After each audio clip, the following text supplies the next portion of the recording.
Now let's talk about using the C4 board. Again, we're trying to make things visible, and we want to do this for a couple of reasons. Um, as I explained in earlier modules, if people report higher levels of satisfaction when they feel like they know more about what's going on in the organization.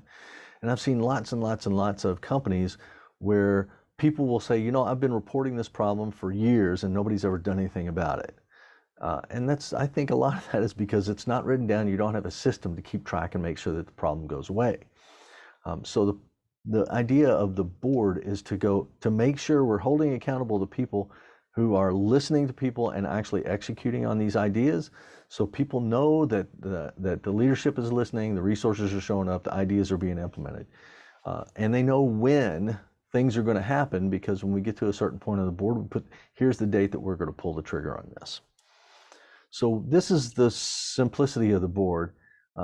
I've got 5 columns: new, aimed, armed, fire in the hole, and confirm. Now these aimed, armed, and fire in the hole, they all come with, they come from the Army. When I was in the Army, when we dealt with mines, Claymore mines in particular, Claymore mine is a mine that is full of C4 plastic explosive and a lot of BB pellets. And it shoots out in one direction. So it's a pretty lethal device. You have to set it up and you have to aim it so you get the zone set right. And then you're going to arm it with the fuse, and then you get away from it. When you're ready to detonate it, you holler fire in the hole 3 times and you detonate it. So since I've got a C4 problem solving process, I wanted to use these kinds of C4 language through here. I don't get a lot of takers, as you'll see in a few minutes, to do the board this way, but there is something I want to make sure we specify as we go through this. So the cards are going to show up on the boards. When you have a new one, get my animation right here. When you have a new one, you're going to post it on the new. If it's a problem, it's going to be the blue side up first, probably. If it's an idea, it's going to be the yellow side up. I'll show you that in just a second, too. So the new one goes up. The coach pulls the card and takes it and goes and has that initial discussion with the team member. So once you have that initial discussion, you can see ideas are going to be clear, and bad ideas are likely to fall out just because you've done the simple, non-threatening discussion about who, what, when, where, how, and why, and is this going to work? So after you've had that initial conversation, you're going to put it in the aimed column, and you might leave it up there for a day or so. This is where we do that cross-shift coordination. Anything in the aimed column, that second shift or that third shift or that other department or that next tier leader needs to be able to come down and see it, and you just kind of get a post-it note and you put your input right on the card as it's on the board. To move it from aimed to armed, whenever we're starting to really do the cause analysis, getting it finished, and brainstorming countermeasures and running the experiments. So this is all the analysis and the experimentation for the countermeasures piece. While we're doing the cause analysis, we're going to have the blue side up, and when we're starting on countermeasures in earnest, we're going to turn it over so that everybody knows that we've made some progress on those cards. We may find that some of these small problems really need more sophisticated analytical tools to either break them down or to get to the root causes. So we may choose to then pull together a couple of people and then teach them how to do something like cause map to get to the root causes. We may have some of these cards that at this point the coach and the team member will conclude that this is it's a bigger problem. We need more help. And so they'll escalate it, and the leadership will pull together a team of people to do this. Once we determine that best option, make your plan to implement it. Ensure the date is clear to the team and move it over to the fire in the hole. Nope, sorry. And you're going to move it to the fire in the hole column. The fire in the hole column, everything, notice it's all yellow out, so we're definitely working on implementing the countermeasures. So the idea is, if it's in this column, you already have a plan ready, or it's actually in process now. You'll have a date that says, on this day, we're going to execute this solution. And it's going to be clear so that everybody can see that. That's what we want. We want all the team members to know when things are going to be disrupted a little bit because we're implementing a solution. And then when we move it to the confirm piece, implementation is done. Now the team lead, the coach, and the team member will have a little after action review session and see if there's anything else that they want to add to this. What can they learn from this? Do we want to change anything up about the way we handle this kind of stuff? And then celebrate. So you might, the next day, we'll say, hey, we completed 3 C4 cards yesterday, and make a big deal of it so people will want to do it. There's a space on the card down here, a little reference number. I know it's kind of hard to see. You'll see it. You may choose to pull these off the boards and catalog them. And I encourage that because remember, the scientific method requires that when we have a question, we go and see what was done about it before.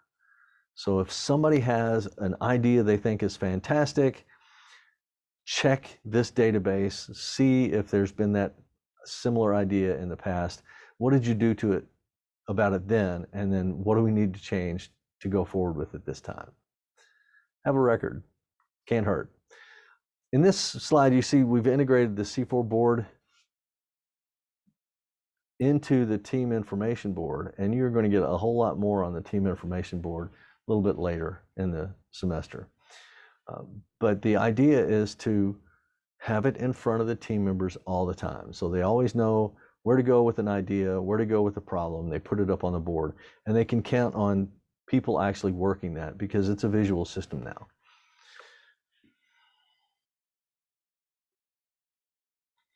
Here are some real world C4 boards, and you can see they use their own columns. This company used concern, cause, countermeasure, confirm, and complete, and I like the use of the C's. But what I encourage everybody is to do is have 2 columns for the countermeasures. One, while you're trying to evaluate the multiple countermeasures, bring that creativity in, and one when you've got the implementation planned, so everybody knows the difference. So there's a big difference between trying to figure out what you're going to do and having a plan to do something. So put the 2 different columns, maybe countermeasure 1, countermeasure 2, or armed and firing the hole. The cool part about this one was this was a sales office. Oh, good Lord. This was a sales office in a large Fortune 500 company, and they had 8 of these boards, each one for each of their sales teams, and every one of them had this much stuff on it. It means a lot of people are engaged in calling out problems and in sharing ideas.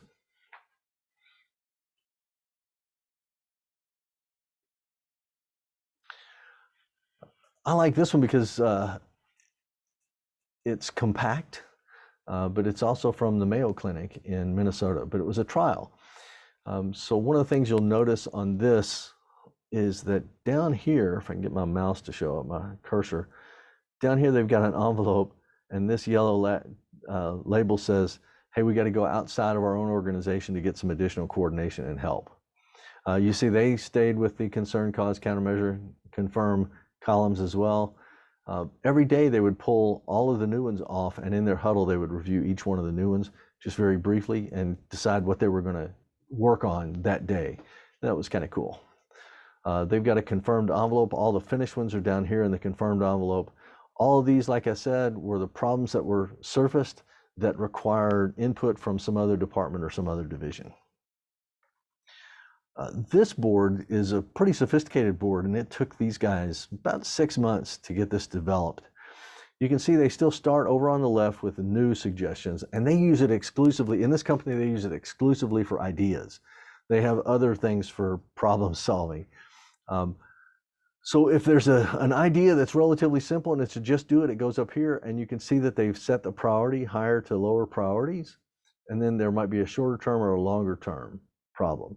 Some of them get escalated to bigger projects, and they get put in here, and then the priority is to work from top to bottom on these, and then when they're completed, you put them over in the complete column. You see that these are short-term sheets, some of the implementation project Kanbans get escalated to C4A3 worksheets. And then down here in the middle, this is their tracking for how many suggestions they're getting from their people. And that's really a great indicator of whether or not you have some employee engagement or not. You want a lot of cards coming through, but you also want to keep track of the individual people who are submitting those cards, because at its core, this is a human development or a learning system, okay? This is a training tool. We're using this to teach people how to think through all those problems that they're experiencing or how to evaluate their own ideas. So I want to make sure that I get input from everybody. So if we've gone for a couple of weeks and I got one person who hasn't submitted any cards in the past 3 weeks, I need to go and have a conversation with them to ask what I can do to generate more interest for them and to make their job better and get them engaged in this process so we can take them through this thought process. And you got to do it a few times before you can learn, really. Okay, that repetition really makes a difference in how we learn. So keep that in mind. This is one, again, you notice that the cards over on this side, they're a little different format. These guys wanted their own format and they did that, but they like to start with Post-it notes over here. And then they said, well, let's put them into these different categories. Where do they fit? What are these ideas about? People, quality, service, cost, and continuous improvement.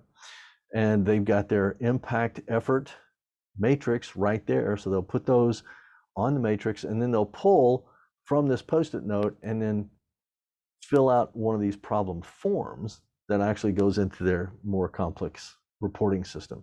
Pretty cool things. Then they've got some just do it's down here. You can see that form is a little bit less comprehensive than the problem report form. And then they've got a blue wall that's next to this board that shows all the things that they've gotten done, and it's the big celebration, and that's where they're tracking the numbers that come in. Again, there's your Eisenhower matrix, the impact effort matrix you can use to determine whether you need to escalate things. You might not have to escalate it all the way up, but there needs to be a clear progression, and you got to have a process defined for how you're going to take the card from the team to the group to the department to the division. And if you haven't kind of thought through that, it's really easy to lose track of different things. I've seen that too many times. So if you need help with this, all you gotta do is give me a call. I'll spend time with you on this and we'll put something together if you want to use this in your organization. We escalate to the C4 worksheet. This is the one we've already been through in the other pieces of this module. Again, this is the A3 on training wheels. Ideally, we'll get to the point where we can just use the back and decide to put whatever we need to put on it. All right, so to review for the board makes progress on problem solving and ideas visible. Everybody knows where they stand. And it can take a variety of forms. There's no prescribed, do it this way kind of thing. The board makes it clear when a problem or idea has been escalated, and then the team member who owns the card should always be on the team if it's escalated to that level. Next video is going to be a review of the entire Module 5, so stay with me.